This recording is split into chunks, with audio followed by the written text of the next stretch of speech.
This morning we have a major announcement to be made by the Prime Minister, the Most Honourable Andrew Holness. Let's now hear from the Prime Minister, followed by the other members who are at the head. Good morning, ministers, ladies and gentlemen. At 5 a.m. this morning, a curfew was declared in Denham Town.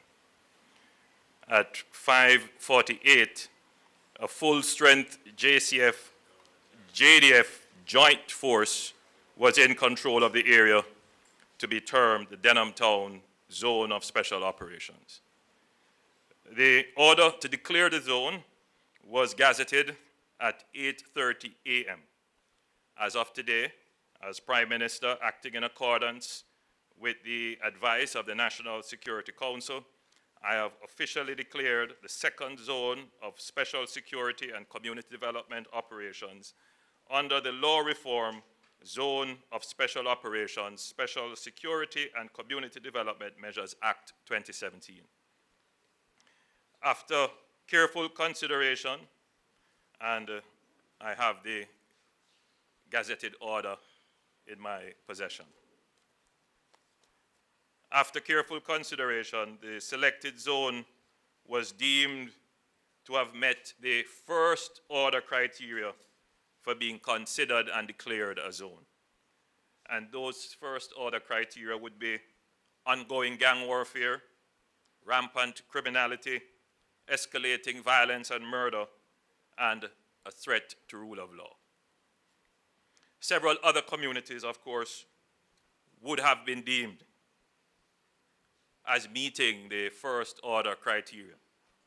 However, for strategic reasons which we will not disclose and we will not deliberate on, we have decided to declare Denham Town as the second zone of operations. The exact coordinates, boundaries, and details will be given by the Commissioner of Police and the Chief of Defense Staff. I would like to assure the public that, as is required in the law, all members of the Joint Force were trained in human rights. They were trained in the protocols and operations of the Accountability and Reporting Framework. All ballistic signatures of weapons used in the zone have been registered and documented. There is a system of identification of all members of the Joint Force in place. In this phase of the second zone, the Denham Town zone, residents can expect to encounter checkpoints, cordon and searches, curfews, targeted operations, and residents should be prepared to provide identification. The operations of the zone will be closely monitored by the National Security Council. I am encouraging all residents to be positive in their interactions with the security forces. This is an opportunity for residents of the area to work with the security forces to rid their area of the criminal element. And this process can be aided by sharing information with the police, or if they so choose to do, sharing information through Crime Stop. Solving crime pays. And I wish to remind the public, and in particular the residents of Denham Town, that there are sizable rewards awaiting your information.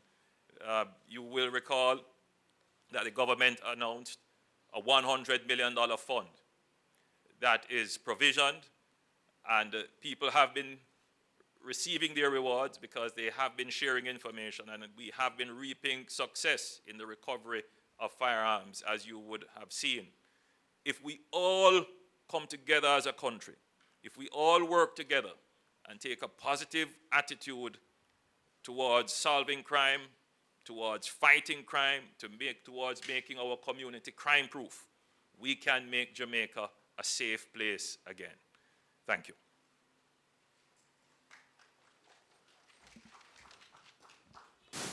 Thank you, Mr. Prime Minister. May we now invite the Commissioner of Police, Mr. George Quaylo, to make a presentation. Good morning, all. The justification criteria are gang warfare, communities that would have been significantly impacted by prolonged violent conflicts being perpetrated by established and emerging gangs, rampant criminality, the proliferation of continuous varying forms of serious crimes to include murders, shootings, robberies within the community, escalating violence and murder, sustained increase in violent criminal acts, particular murders and shootings, threat to rule of law and public order, communities with known violent producers instilling fear and exerting dominance through the overt use of force, firearms, and other contraband. The declared zone fulfills all these criteria. Since 2015, there has been gang conflict between the Tivoli Gardens / Young Generation Gang and the Denham Town Coalition as a result of the coalition refusal to conform with the Koch's family regime. This has resulted in several murders, shootings, and robberies. Gang conflict currently exists between the Upsetter Gang and the Superstar Gang as a result of a fight for the control of turf. Gang conflict exists between the Scream Corner and the Tivoli Gardens gangs.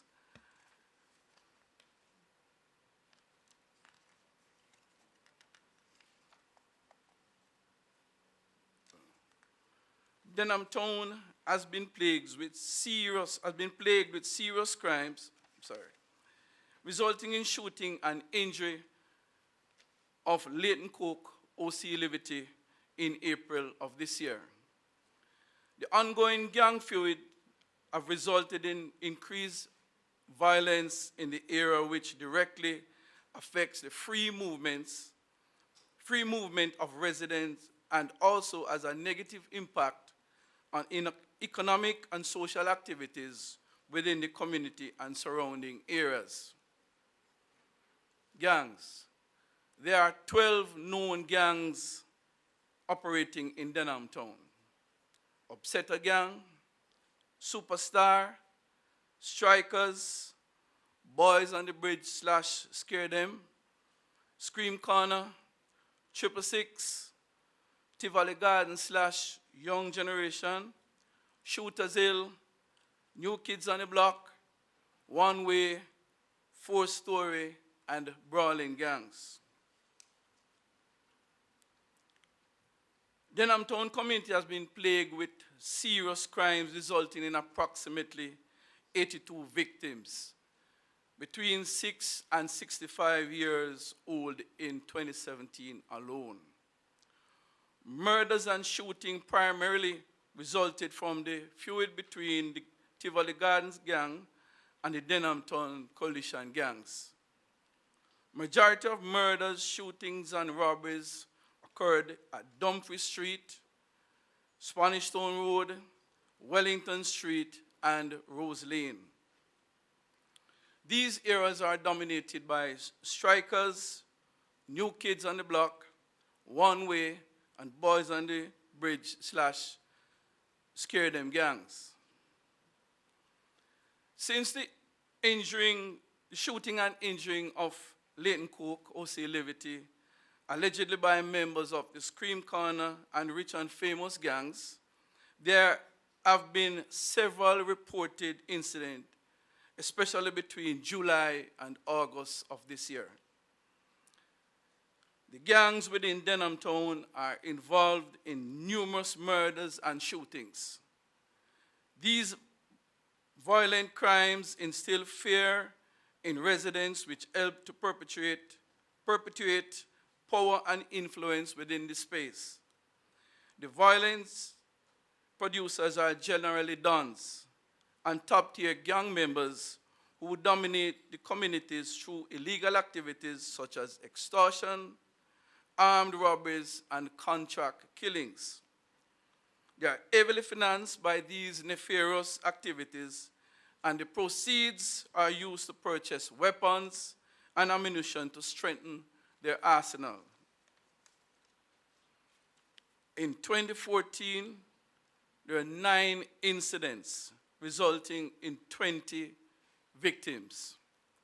In 2015, there are 9 incidents resulting in 9 victims. In 2016, there have been 12 incidents resulting in 12 victims.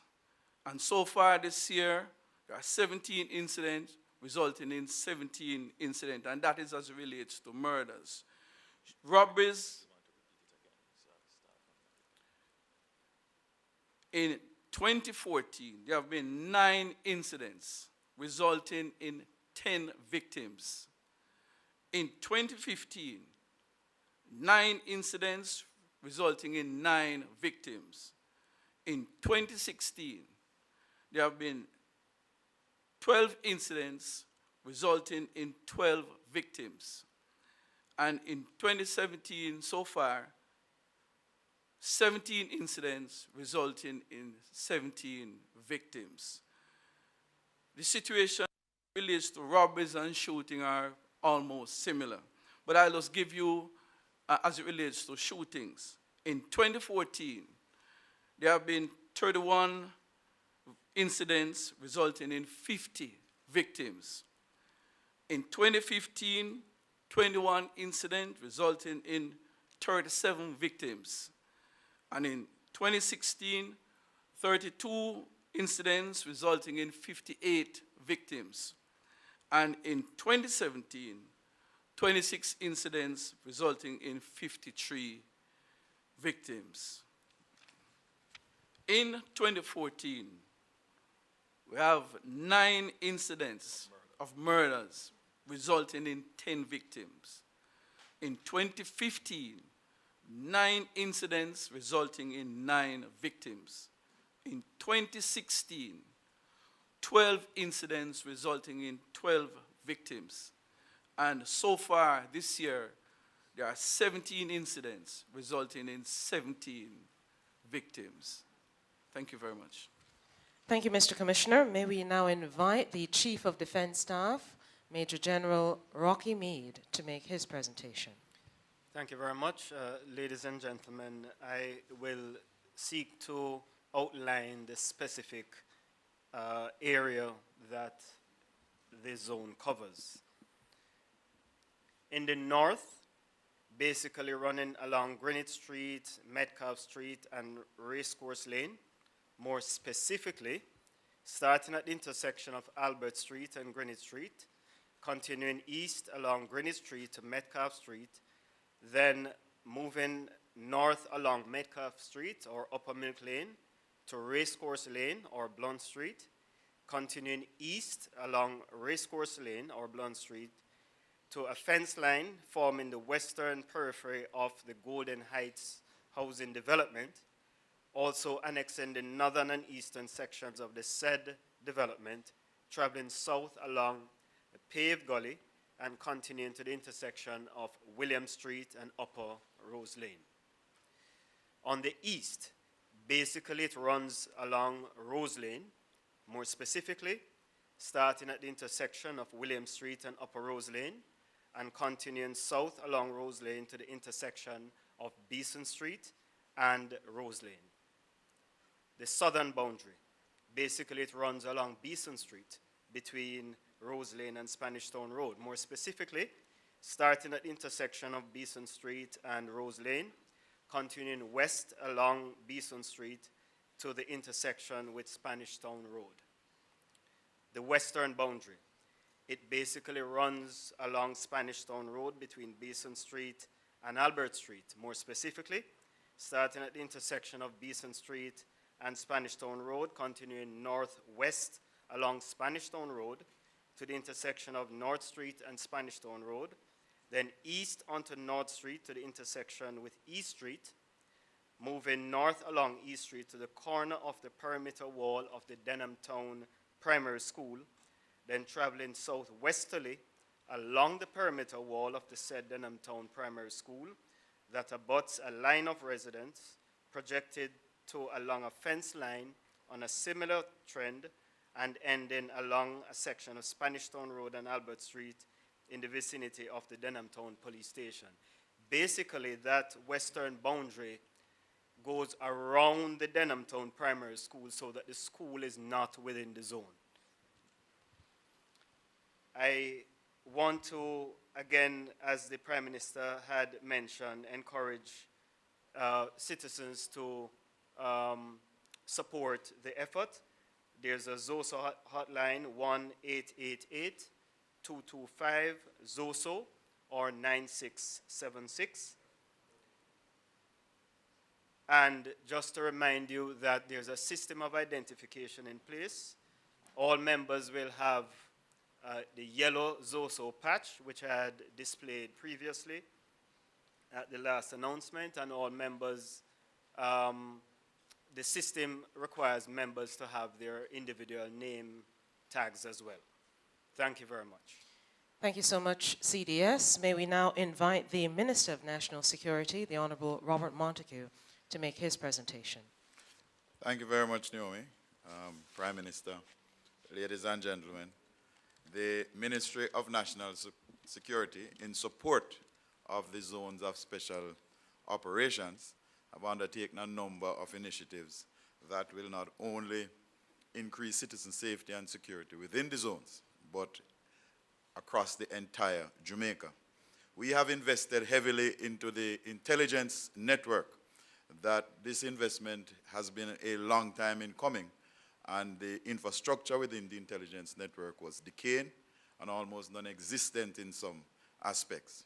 We have increased the investment into the mobility and the equipment of both the Jamaica Constabulary Force as well as the Jamaica Defense Force. We have acquired some 30 vehicles specifically to be used within the zones, which include trucks, buses, pickups, jeeps, and specialized vehicles, and also repaired some specialized vehicles that are required within the zones. Additional equipment have also been purchased, inclusive of office equipment, not only for within the zones, but across the island. The Get the Guns campaign has been repackaged and relaunched, and we have seen some 36% more illegal weapons being taken off the streets of Jamaica. This time last year, we had collected 499 illegal weapons. Today, we have collected 674 weapons, an approximately 36% increase. Specifically within the first zone in Mount Salem, we have so far collected 7 weapons. With regards to illegal ammunition, this time last year, we would have collected 7,238 rounds versus, for now, some 15,667 rounds. I just want to reiterate the point the Prime Minister made that reporting on crime does pay, and the reward system that is out there, it's $150,000 for a rifle, it's $100,000 for a pistol, and $75,000 for a revolver. Crime Stop has reported that there has been a 28% increase in calls to their outfit, and we are still encouraging persons to make the call to Crime Stop.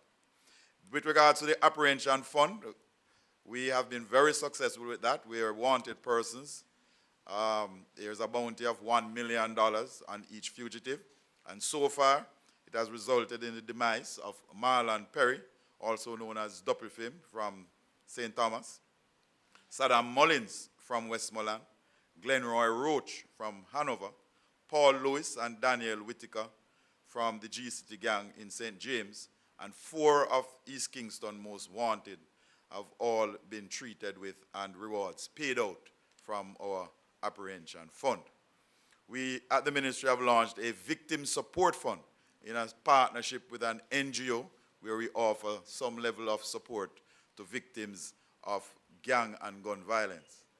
We have increased the training capacity of the police force. Currently, we are at up to 200 spaces at Harman Barracks, and within the next 4 months, we should have an additional 84 spaces at Harman Barracks.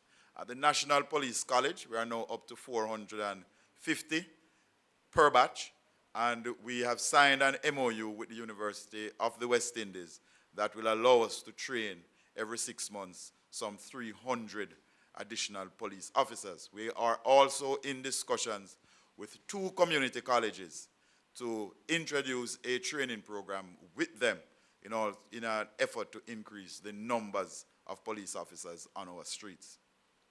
We have moved and we will be repairing some 30 police stations by the end of this financial year. We have completed 15 so far, and this is in a means to improve the working conditions of the men and women of the Jamaica Constabulary Force. We have appropriated some funds as well to the JDF to treat with the training facility up in Newcastle. We have also given 250,000 Jamaican dollars, approximately 2,000 US dollars, to 160 police stations across the island for routine and minor repairs.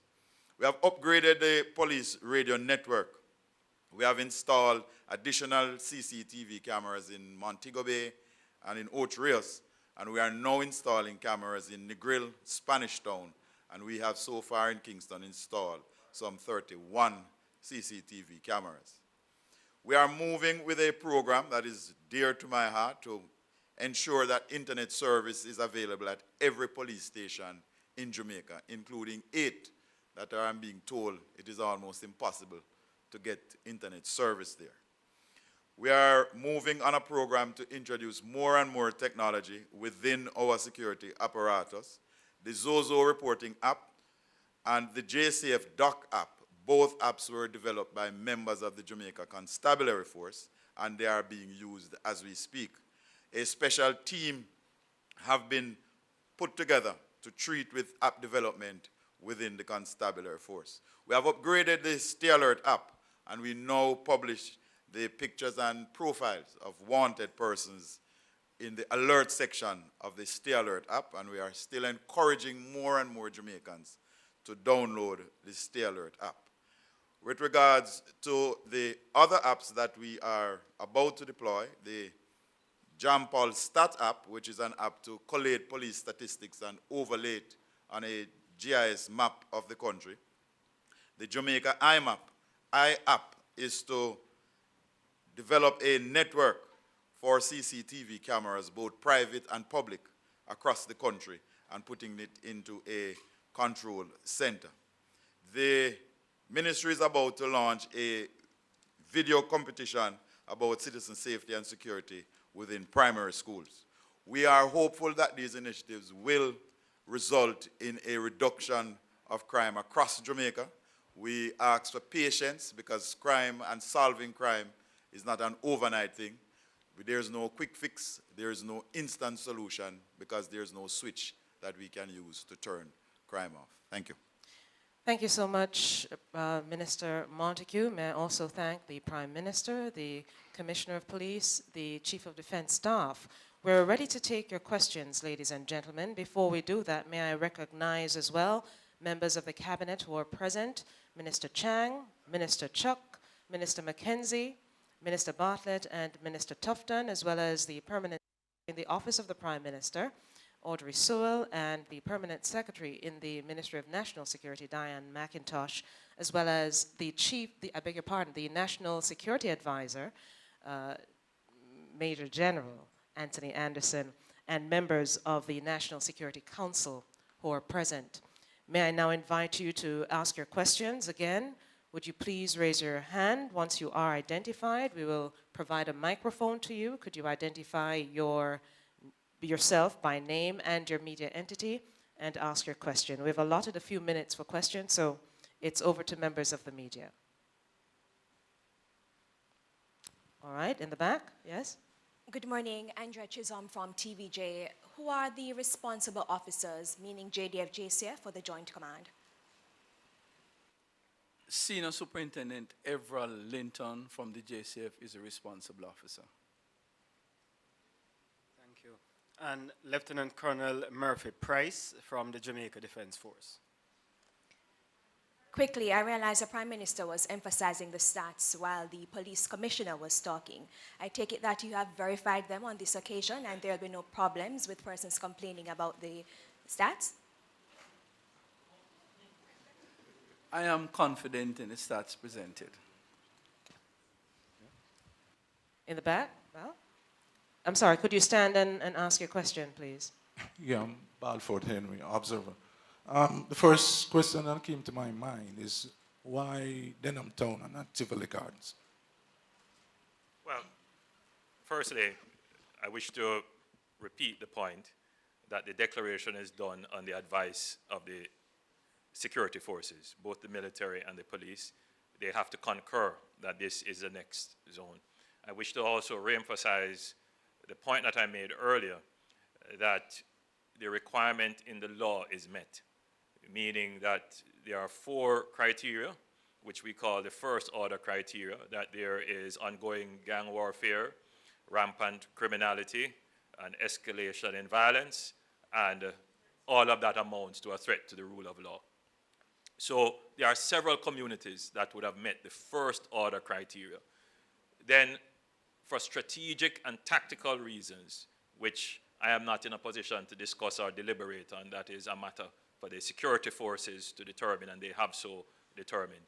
So I could not, and I would not advise the security forces to share their thinking as to why the communities that they have selected. Suffice to say, from a policy point of view, that all communities that meet first order criteria, let me repeat those: ongoing gang warfare, escalation in violence, rampant criminality amounting to a threat to the rule of law, that all of them potentially and probably will be declared zones of special operations. Another question from the back. Yes, go ahead, please. Athalia Reynolds from RJR. After almost 2 months in Mount Salem, what's your assessment of the operation so far? I would give Mount Salem a very good grade in terms of my assessment, and I'm a hard marker of exams. The truth is that, and we acknowledge up front, that there were some challenges in the first instance, like there would be in the implementation of any new piece of legislation and any such strategy that requires not just the police and the military to coordinate, but a whole of government coordination. It is not new for Jamaica, but it is new in the way in which we are doing it. And I believe that we have worked out most of the challenges, and we have learned from the challenges that we have had before. You asked a question about statistics. We have gone through the statistics over and over and over, and then over and over and over again, just to be sure, because we understand the credibility issues at stake. But having said that, the challenges that we experienced with the first zone would in no way undermine the validity of the selection of the zone. And in fact, from an operational perspective, the zones would get a B+ in terms of their operation. And the only thing that would detract from the operations would be, at the very outset, the data error and the less than full force deployment which was needed. And I think we have solved those 2 issues with the second zone. We will still now wait to see how that zone will operate. But certainly in terms of how the Mount Salem zone has operated, I think the public would be in general agreement. The security forces should be commended that they have displayed a tremendous level of professionalism. And it is actually a confidence-building exercise that we can deploy, we can put in place strategic security operations without collateral damage or abusing citizens' rights. Thank you, Prime Minister. Thalia, beg your pardon, you have I'm sorry, just to add to that, Prime Minister, are there plans to extend the operations in Mount Salem? In another 15 days or so, I will be addressing Parliament on that matter. Thank you so much. I'm sorry, this young man had first indicated. Hi, Ryan Jones of the Gleaner Company. Now, Prime Minister, obviously we have one special zone in place in Mount Salem, now another in Denham Town. We also have 3 by-elections coming up at the end of this month. Is there any fear that our security force could be overextended? And what is being put in place to guard against this? Very good question. As I said, having met the first order criteria for selection, then we go to strategic issues. And strategic issues, though you have got me to go into some of the deliberations, would also include what is the strength of the force to cover these areas. The fact that we have declared the zone would mean that we would have come to the conclusion that we are sufficiently manned to operate both zones simultaneously, along with all other expected security responsibilities and threats. Another question from Ms. Chisholm. You have the mic. Yes, and Prime Minister, I take it Mr. Sweeney from JSIF is still in charge of the community intervention here in Denham Town. Mr. Sweeney is designated by the Gazette order as being in charge of the Mount Salem zone. In another 5 days, we will make a declaration. I would not want to say what that declaration is at this time. So at this stage, you have nobody who is in charge of the social intervention for Denham Town? Not yet? I didn't say that. I'm asking. No, I didn't say that. Okay. So I said that in 5 days, we will declare, as the law says, yes. All right, another thing, the issue of identification came up at Mount Salem. What provisions will be in place for persons in Denham Town who may say they do not have any IDs?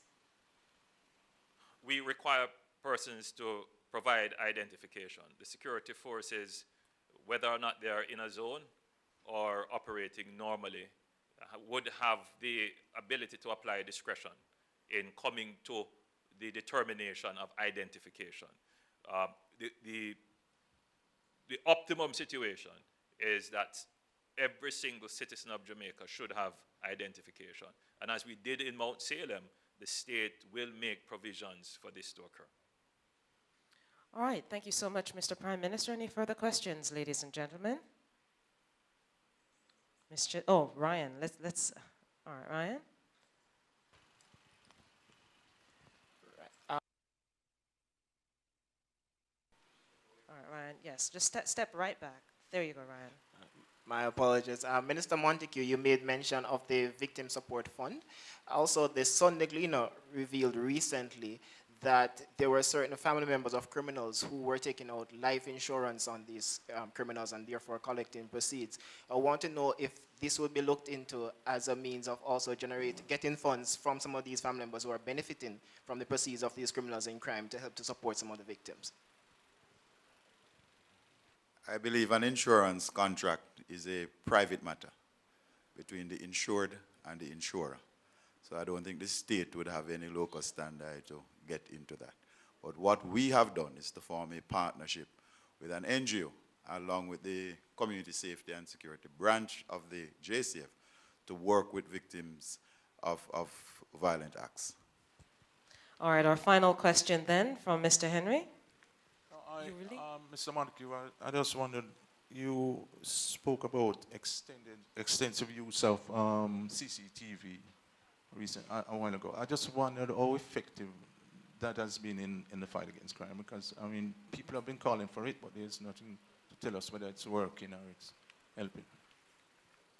It is very effective. If you can ask the many car owners, especially in Ocho who had their vehicles broken into or stolen, and because of the footage from CCTV, we were able to recover. It's very effective. You can speak to the people in Maypen who have had their pockets picked or stores broken into, and the police have reviewed the footage.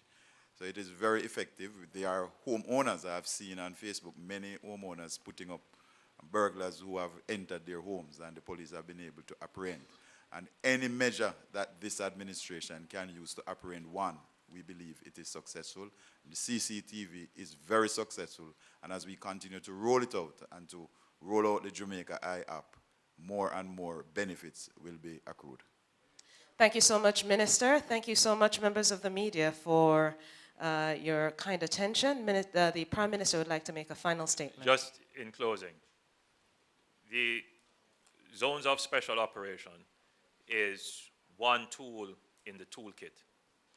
We made sure this morning to present the zone, but at the same time, you would have heard the Minister of National Security articulate the many other strategies and many other tools that are being deployed in the fight against crime.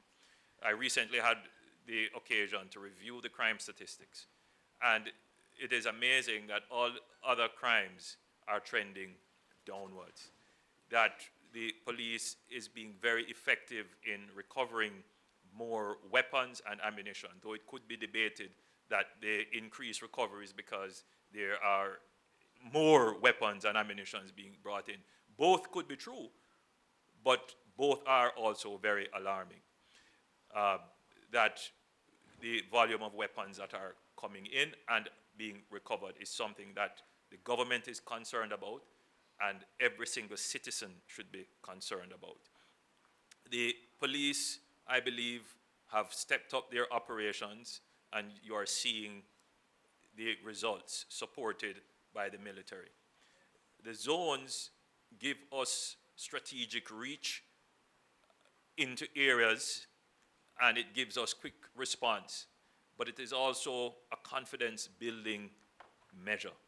The citizens in the zones have a controlled environment in which they can interact with the security forces. It will take time for citizens to build confidence to the point where they can share information. But what we do know about any successful crime fighting strategy is that the citizen is at the center. Once the citizen and the security forces develop confidence and trust in each other, and there can be smooth information flow, then the criminals will have no space. And what we are now doing is to limit the space of criminals. That limiting can take place with greater intensity and much more speed if citizens decide that they will give up the information on the criminals. I assure you that the information that you give will not result in the loss of innocent lives, that your confidentiality will not be breached, but more than that, you will be rewarded for sharing information. So again, ladies and gentlemen, Jamaicans all, we have declared another zone in Denham Town. We expect that it will operate in the way in which we have determined it to, and that is first and foremost to preserve life, to protect human rights, to reduce crime, in fact eliminate crime within the zone, but to act as a fulcrum around which operations can be launched into adjoining communities and even far afield. Thank you very much. Thank you so much, Mr. Prime Minister. Thank you so much to the Minister of National Security, the Chief of Defense Staff, and the Commissioner of Police. Also, may we thank, too, those who received national honors yesterday, including the CDS and the Commissioner, now commanders of the Order of Distinction. Ladies and gentlemen, thank you. The refreshments outside.